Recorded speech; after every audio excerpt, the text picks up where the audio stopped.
Welcome to the Hello Lovely podcast. I'm your host, Christie Williams, and I teach women how to be themselves. As an exclusive life coach for women, I'll teach you how to manage anxiety, make decisions you're confident in, and stop beating yourself up. So let's get started. Hello, ladies. So glad to be back with you today. Have a beautiful episode about self-esteem, which we're going to get all up into. We're going to talk about what is it, how do you get it, and why don't all of us just have it already? But before we get into the episode, I want to share that I just wrapped up being a guest on another podcast. This is my first guest appearance on another podcast, you guys. Squeal! It was so fun and beautiful. And I'll give you all of the deets on that when it comes out, when it's available. But any opportunity to talk about real emotional health, real women, I am all in. Emotions, we're not going to keep them a secret anymore. Understanding them, supporting them, knowing how to feel them, so important. So keep your ears open for that. I'll share all the details when that is available. Real self-esteem. What is it really? So I went to the Google dictionary as usual, and it's got a pretty good, simple definition. Confidence in one's own worth or abilities, self-respect. And that is pretty good, but it really has a deeper meaning, and a deeper meaning that I teach my clients. And a concept of mine is that self-esteem is having a great friendship with yourself. So think about how that ties in and complements the Google definition here, which was confidence in one's own worth or abilities, self-respect. So notice it may sound like confidence comes once you have worth and abilities. So interesting, right? But what I want to point out is that it's not that you have to develop worth and abilities first. What? Hear me. Self-esteem is recognizing your worth and abilities right now. And then feeling naturally confident comes because of it. Okay, you guys see what I'm saying here? I'm going to say that again. Because this is different from a lot of things that are taught about there. We got to do more and learn more to be worthy and accomplished, okay? You are worth 100% of your life right now that you will be after you get a diploma, after you become a doctor, after you become a coach, once you get your emotional health. You are just as 100% worthy of your life right this moment, okay? And the abilities that you have accomplished already, you can feel accomplished now. And when you do that, which is a choice, then you naturally feel confident because you're recognizing your worth and abilities first. Okay, so I'm going to talk about this a little bit more because I know that brains want to be like, no, I got a lot of work to do. Okay, and it's not to say that you don't want to accomplish those things or you don't want to do more things. Of course, more opportunity and skills and things to be accomplished is what makes life spicy and delicious. But what you choose to accomplish when you already feel worthy and accomplished will look different, okay? And that's why I want this to be said everywhere. If you want to feel authentic in your goals and going after what you're doing, you want to build and grow self-esteem first. You want to develop that great friendship with yourself first, okay? Okay, so what tends to happen is when we want self-esteem or confidence, we go on the hunt to get more abilities. I'm moving my arms like I'm going through a jungle. We're going on the hunt to be more accomplished, more done with goals, to be more worthy or more valuable. But self-esteem doesn't need that to happen first. Accomplishments are great to have and go after. Again, they add spice to life. But you, yes, you, 100% valuable now. Accomplished now. You've got so many things that you are accomplished, that you have accomplished, skills and abilities that you have right now. And that's why it's good to know, because if you wait to feel accomplished until you accomplish everything that you want for your whole life long, you're going to keep waiting for it for a very long time. Because we're always growing, we're always accomplishing, we're always on the lookout, right? Otherwise, like we would be totally bored, right? So that's when it starts to feel less enjoyable in your life. Chasing after accomplishments for a measure of your worth and abilities. To get, like as if self-esteem is somewhere at the end of a roadmap, when it's actually you're standing right in it. It's a very different experience when you view yourself as accomplished now, which is a choice. And then set goals for yourself. It's really the validation of whether or not the goal is worthy of you. Not the other way around. Like, is this goal worthy of my energy? Right? You are already validated. So now do you want to go after this thing, and why? Versus, I don't feel accomplished. What do I have to do to get there? Again, as if self-esteem and confidence was at the end of this long map and you have to just keep jumping hurdles to get there. So here's the answer. You start acknowledging your accomplishments right now. I know it feels weird. You give yourself permission to feel accomplished now. And what you can expect is that it may feel awkward at first. This is not something that you've practiced. That's why, and the only reason why you don't feel accomplished right now. What really keeps you from feeling accomplished now? The way you talk about yourself. The way you treat yourself. Yes! This is the best news, y'all.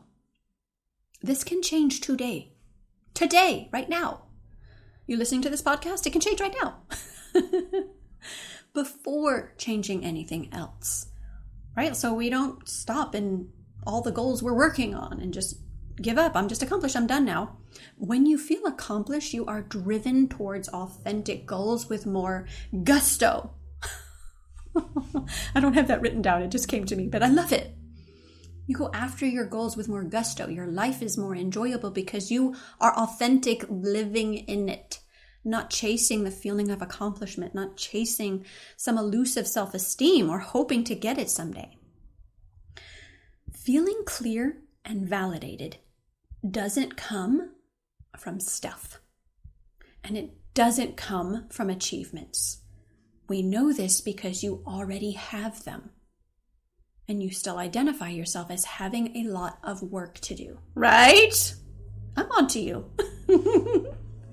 Not a problem. But listen, your identity is shaped as you grow. So from a young age, we're a baby, right? Our identity, we have DNA and we have aspects of our personality, yes, that are in our DNA. But then our identity, our current identity will shape and grow based on our experiences, our brain's perception of it, what we perceive. Right? What we think it means. And so as an adult, now we have our identity and what we identify with. But identity is something that can shift and change. It's a beautiful thing. You get to keep all the parts of your identity that you love identifying with, and anything that you want to change, changeable. And not because you have to for self-esteem. Right? Not because you have to, but because you get to, because it's so juicy and wonderful. Right? Like, it's the best to stop identifying yourself as a person who has a lot of work to do. Like, oh man, that's such a heavy pressure, right? So if you're wondering why you feel a lot of pressure all the time, this is one of the reasons why.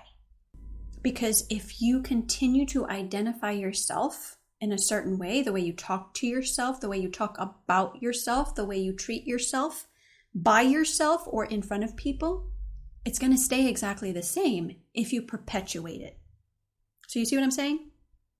So looking at where your past experiences were and how they shaped you, we don't have to pretend they didn't happen. We totally acknowledge those. We acknowledge if it was hard. We acknowledge if it was wonderful. But the question is, without forgetting all of it, without having to pretend it wasn't there, who do you want to be right now? You can be her today. It's changing the way you identify yourself, creating a great friendship with yourself. That's what self-esteem is. That's what self-esteem comes from. And just like anything else that's new, it takes practice. So I'm going to give you an example. It's a really good example and it's kind of silly and playful. So if this is you, perfect. But it's just such a good, simple example. So if you always refer to yourself as clumsy, I'm clumsy, it's going to start taking practice to notice how often that comes out of your mouth. Like you just say it as if that's just the facts and it's not changeable. That's who you are. It's part of your DNA. And when you say it and describing it yourself that way, you are identifying yourself as a person who is clumsy. You are identifying yourself that way. And what happens next, because brains are amazing, y'all. We tell our brain, hey, this is who I am. Our brain's like, okay, let's find all of the proof. And what's going to happen is you're going to notice all of your trips. You're going to notice all of your slips. You're not going to see everyone else slipping and tripping. You're going to notice every single ding dang dong time you drop something. And then link it back to that quote, quote, I am a clumsy person. This is just an example, but it is so good, y'all. Everyone drops stuff. I know, but it's true. Everyone drops stuff. Everyone trips. Everyone has times when they're clumsy, right? But do you want to identify yourself as a clumsy person? Do you want to identify yourself as a person who needs more work? That's 100% a choice. And if it doesn't feel like a choice, that's why it feels like more accomplishments need to be checked off. Check, check, check. More to-do list needs to be written. Or that it's harder for you to change habits. So what if you challenge that right now? You are a person who, ... Fill in that blank. What do you want that to be? You are a person who knows who she is. You are a person who loves herself and knows what that means. You are a woman who is accomplished. You are a person who doesn't quit. And that's where it starts. Yes. Do y'all hear the passion? Y'all know I love this stuff. Okay. Who do you want to be and how do you want to identify yourself? That starts with you. Nobody else can change your story but you, because you are the only one who has the power to change the way you talk to yourself, okay? So there we have it. At the most simplest, the concept I teach is that self-esteem is a great friendship with yourself. So that's our podcast for today. I suggest listening to podcast episode number 2, which I will also link in the show notes, What Are Goals For? Because it pairs really beautifully with the goal side of this, right? Self-esteem is more the identity side of this topic, but episode number 2 is talking a little bit more about the goals aspect, like how you validate that the goal is worthy of you, not the other way around. And if you want to make authentic self-esteem a part of your identity, let's work together. Go to my website, www.misschristiewilliams.com, and schedule a clarity call. You click on Work with Christie and get that scheduled for the best time for you. You and I will chat on Zoom and talk about where you want to be with your emotions. How do you want to identify yourself? What is that relationship with yourself? And then where you are right now. that gives us everything we need to map the steps in between. And it can be simple. Simple, y'all. And that's how we'll keep it. All right, ladies, have a great week. And I'll see you next time. Hey, lovely. If you want to be more confident on the outside, you have to start on the inside. If you don't take time to create an amazing relationship with yourself, it will show up in every other area of your life. If you feel stuck or don't know how to be yourself, I invite you to work with me one-on-one. Go to MissChristieWilliams.com and sign up for a free call to join my 6-month program.